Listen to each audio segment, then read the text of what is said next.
So ఇక్కడ ఈ ఉచిత పథకాలకు సంబంధించి దేశ అత్యున్నత న్యాయస్థానం అంటే ఒక వార్తాపత్రికలో వచ్చిన కథనం ఏంటంటే 2-3 పత్రికలు కూడా ఇది వచ్చింది. ఎన్నికలకు ముందు ప్రభుత్వాలు బాధ్యతారాహిత్యంగా ఉచితాలు ప్రకటించడం పట్ల దేశ సర్వోన్నత న్యాయస్థానం సుప్రీంకోర్టు గురువారం రాష్ట్రాలను తీవ్రంగా విమర్శించింది. అటువంటి నిర్ణయాలు ప్రకటించే సమయాన్ని, ఆర్థిక తర్కాన్ని ప్రశ్నించింది. పథకాల కోసం ఇన్ని కోట్లు కేటాయించడం, అభివృద్ధి మీద బాటలు వేస్తే ప్రతి ఒక్కడు తన కాళ్ళ మీద తను నిలబడగల సత్తా వస్తే పథకాలు ఎందుకండి? అంటే ఎంత అనీజీగా అనిపిస్తుంది అంటే ఇటువంటి వ్యవహారాలు చాలా చిరాకు అనిపిస్తాయి. అది జనాలకి అర్థం కావట్లేదు. ఇక చూడండి ఎంత బాగా సింబాలిక్గా కూడా వేశారు. ఇది ఏ విధమైన సంస్కృతి ప్రశ్నిస్తుంది సుప్రీంకోర్టు. ఎవరికి? దేశ రాష్ట్రాలు పాలించి పథకాలతో ఊదరగొట్టే దుర్మార్గపు పథకాలకి ప్రశ్నిస్తోంది. ఉచితాలు ఇస్తే ప్రజలు పనిచేస్తారా? చూడండి ఎంత సూటి ప్రశ్న. చివరికి ఆ భారాన్ని మోసేది పన్ను చెల్లింపుదారులు కాదా? ఎగ్జాక్ట్లీ ఇది ఈ పాయింట్ కోసమే నేను ఇంతసేపు చదివింది. నీకేంట్రా ఉద్యోగం, నెల వచ్చేసరికి జీతం వస్తుంది, నువ్వు ఆడే ట్యాక్స్ కడుతున్నాడు. ట్యాక్సులు లేకుండా ఏదో చిన్న కూరగాయలు ఏంటబ్బా, కానీ కూరగాయలోడు వాడు పంట తగ్గినా, రాబడి తగ్గినా, రేట్లు పెరిగితే ప్రపోర్షనేట్గా వీడు పెంచుకెళ్ళిపోయి 30 రూపాయల కిలో అమ్మాల్సిన 60 రూపాయలకు అమ్ముతాడు. ఆడికొచ్చే మార్జిన్, ఆడికొచ్చే ఇది సేమ్, ఎక్కడ తగ్గదు, పెంచుకెళ్తాడు ఇంకా. బట్ ఉద్యోగస్తుడు ఖర్చులు పెరిగాయి, రేట్లు పెరిగాయని చెప్పి జీతం పెంచుకోగలడా? యాజమాన్యాలు జీతాలు పెంచుతాయా? రెసిషన్, లాభాల్లో లేదు, నష్టాల్లో ఉంది, ఓవర్ యాక్షన్లు, ఎదవ్యాక్షన్లు. ఆ లాభాన్ని నివృత్తి చేయడానికి ఒక చర్య తీసుకుంటున్నావా? లేదే. సంవత్సరాల తరబడి ఏమంటే లాభాలు రావట్లేదు. నువ్వు చర్యలు తీసుకో, మాట్లాడు, చేయడు, మీటింగ్లు పెట్టడు, దాని గురించి ఏమీ మాట్లాడు. ఏదో నష్టం వస్తే మాత్రం ఈ సంవత్సరం మీకు ఇంక్రిమెంట్లు లేవు, లేదా మేము 2 నెలలకు ఒకసారి జీతాలు ఇస్తాం. ఇలా ఉన్నాయి, చాలా సంస్థలు ఉన్నాయి, మార్కెట్లోకి వెళ్తే చూడండి. బట్ ఇలా ఎంత కష్టపడి కూడా వాడే ట్యాక్స్ కడుతున్నాడు. బయట వాడు కట్టట్లే, పెద్దవాడు కట్టడు. వాడు ఏదో అది చెప్పి ఇది చెప్పి ట్యాక్స్ ఎగ్గొట్టే ప్రయత్నమే చేస్తుంటాడు. ఇది నిజంగా సుప్రీంకోర్టు ఒక సగటు మనిషి ఆవేదన, సగటు ఉద్యోగి ఆవేదన. సగటు మనిషి అన్న కూడా కాదు, ఎందుకంటే చిన్న చితక వ్యాపారాలు చేసుకునే వాళ్ళు బాగానే ఉన్నారు, పెద్ద పెద్ద వ్యాపారాలు చేసుకునే వాళ్ళు బాగానే ఉన్నారు. మధ్య రకంగా ఉద్యోగాలు చేసే వాళ్ళే చాలా ఇబ్బంది పడుతున్నారు. అదుపులేని పథకాలతో ఆర్థిక వ్యవస్థకు దెబ్బ, రాష్ట్రాల వైఖరిపై సుప్రీం విమర్శలు, మేధావులు ఆలోచించాలని ధర్మాసనం కీలక సూచన. ఇప్పుడు ఆర్టీసీ ఉందండి, ఇక్కడ తెలుగు రాష్ట్రాల్లో మనం మాట్లాడదు, ఎక్కడి వరకు ఎందుకు, తెలుగు రాష్ట్రాల్లో ఎప్పుడు ఆర్టీసీ వెనకబడి ఉంది, నష్టాల్లో ఉంది అనే ఉంటుంది ఎప్పుడు కూడా. ఇది చాలదన్నట్టు ఉచితం ఏంటండి? మహిళలకు ఉచితం, సరే, ఉద్యోగురాలకు ఒక ఐడి కార్డు చూపిస్తే ఉచితం ఇవ్వండి, లేదా ఒక విద్యార్థి ఐడి కార్డు చూపిస్తే ఉచితం ఇవ్వండి. అందరికీ ఎందుకండి? సరే ఇచ్చారు, లిమిటెడ్గా కొన్ని బస్సులుగా పెట్టండి, అన్నిటికీ ఉచితమేనా? ఏదో సూపర్ లగ్జరీ వాటికి కాకుండా మిగతా అన్నిటికీ ఉచితమే. దానివల్ల భారం ఎవరి మీద పడుతుందండి? మళ్ళీ మన మీద పడుతుంది కదా. వీళ్ళు ఫ్రీ అబ్బా, వెళ్ళొచ్చబ్బా. ఒరే నిజమేరా, ఫ్రీయే, నీకు తర్వాత ఇమ్మీడియట్గా మీ మీదే పడుతుంది. మీకు అది అర్థం అవ్వట్లేదు. ఎప్పుడు మారుతారు?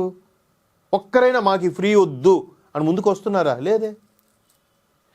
పైపెచ్చు ఇలాంటి వాటి వల్ల షేర్ ఆటోలు, వేరే ఇతర ట్రాన్స్పోర్ట్ వాళ్ళు ఇబ్బంది పడిపోతున్నారుగా, వాళ్ళకి రాబడి తగ్గుతుంది కదా.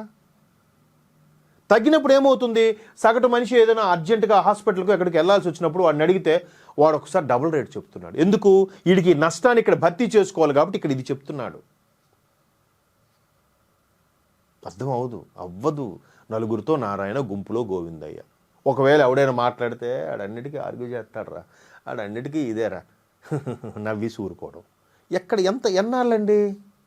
మంచితనం అనే మార్కులే కావాలి అందరికీ. ఒకవైపు మతం దాడులు జరుగుతున్నా, చొరబాట్లు జరుగుతున్నా ఎవ్వడూ మాట్లాడ్డే. మనకెందుకు? నీ పక్కింటికి, నీ నట్టింట్లోకి వస్తే అప్పుడు అర్థమవుద్ది, అప్పుడు వాళ్ళకి అర్థమవుదు. ఇలాంటివి చెప్పే ప్రయత్నమే మా 80 పల్స్ ప్రయత్నం. 1% అయినా చేంజ్ వస్తుందేమో అనే ఆశతో చేస్తున్న ప్రయత్నం ఇది. సో ఈ విధంగా సుప్రీంకోర్టు మొట్టికాయలు వేసినట్టుగా చెప్పింది. రాష్ట్రాలు మీరు ఆలోచించండి, ఆర్థిక వ్యవస్థకి దెబ్బ అవుతుంది. కూర్చొని తింటే కొండలైనా కరిగిపోతాయి. అది సూటి ప్రశ్నించింది. చూడండి, ఇది ఎక్కడి సంస్కృతి? ఇది ఏ విధమైన సంస్కృతి? ఉచితాలు ఇస్తే ప్రజలు పనిచేస్తారా? గత ప్రభుత్వంలో ఆంధ్రప్రదేశ్లో అన్నీ ఉచితాలేనట.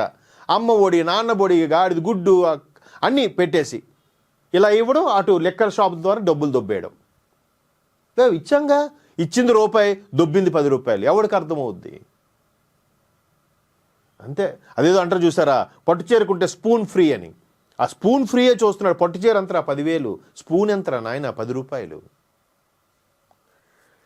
చివరికి ఆ భారాన్ని మోసేది పన్ను చెల్లింపుదారులు కాదా? కేవలం పన్ను చెల్లింపుదారులే. 100% ఇది. ఇంకా నయం డిజిటల్ పేమెంట్స్ వచ్చాయి కాబట్టి ఒక్కొక్కటిది సత్తా తెలుస్తుంది. సో ఈ విధంగా సుప్రీంకోర్టు ఈ విధంగా చేసింది. నిజంగా ఇవన్నీ చూస్తే చాలా బాధ అనిపిస్తుంది. అంటే నేను అదే చెప్తున్నాను, ఉద్యోగులు మీద భారం పడ్డము, మరోవైపు మనకెందుకులేని ఊరుకోవడం, ఆ చొరబాటుదారులు ఎక్కువైపోతే మనకి ఎంత ప్రమాదము, మరోవైపు మైనారిటీస్ పర్సంటేజ్ కూడా పెరిగిపోతే ఎంత ప్రమాదము.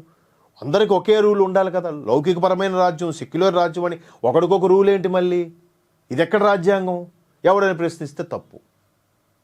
అంటే ఇక్కడ చూడండి, అంటే ఎంత దారుణంగా చొరబాట్లు ఉన్నాయి, దానివల్ల ఎంత ప్రమాదం అనేది సబ్జెక్ట్ వచ్చింది కాబట్టి మనం ఒకసారి అది మాట్లాడితే, బంగ్లాలో హిందూ పోలీస్ అధికారిని హత్య చేసిన నిందితుడు ఢిల్లీలో అరెస్టు. పశ్చిమ బంగ్లాలో అంటే బంగ్లాదేశ్లో ఒక హిందూ పోలీస్ అధికారిని హత్య చేసిన నిందితుడు ఢిల్లీలో అరెస్ట్ అయ్యాడంట. అంటే మరి ఆల్రెడీ భారత్లోకి చొరబడిపోయి ఢిల్లీ వరకు వెళ్ళిపోయాడా? చూడండి, బంగ్లాదేశ్లో హిందూ పోలీస్ అధికారిని హత్య చేసిన ఘటనలో నిందితుడైన బంగ్లా విద్యార్థి ఉద్యమకారుడిని ఢిల్లీ అంతర్జాతీయ విమానాశ్రయంలో అదుపులోకి తీసుకున్నట్లు గురువారం అధికారులు తెలిపారు. నిందితుడు బంగ్లాదేశ్లోని హబీగంజ్కి చెందిన అహ్మద్ రజా హసన్ మొహ్దీ. వీడికి చూడండి, మళ్ళీ చేత కాదు, పౌరుషం అంత ధైర్యంగా చెప్పడం. అక్కడే ఉండు, నీ దేశ ప్రజలకు సపోర్ట్గా, నీ మతం ప్రజలకు సపోర్ట్గా మద్దతుగా నిలబడి అక్కడ లేదే. మళ్ళీ ఇక్కడికి వచ్చేసి తలదాచుకొని సేఫ్ అయిపోవాలి. నీ ప్రాణం అంటే అంత తీపి నీకు. ఇక్కడ చూడండి, ఢిల్లీ నుంచి ఐరోపా దేశానికి వెళ్లేందుకు ప్రయత్నించాడు. ఆ సమయంలో ఇమ్మిగ్రేషన్ అధికారులు అతన్ని గుర్తించారు. 2024 ఆగస్టు 5న ఎస్ఐ సంతోష్ చౌదరిని హత్య కేసులో అహ్మద్పై ఆరోపణలు ఉన్నాయని అధికారులు వెల్లడించారు. అతన్ని కస్టడీలోకి తీసుకుని బంగ్లాదేశ్కి తిరిగి పంపించినట్టు తెలిపారు. సరదా తీరిపోయిందా? ఎలా వచ్చేసాడని ఎంతవరకు? ఇది పరిస్థితి. సో చాలా చాలా జాగ్రత్తగా ఉండాలి మనము. ఇవన్నీ ఎందుకు చెప్తున్నానంటే, ఒక్కొక్క సందర్భం ఇలా ఉంటుందన్నమాట.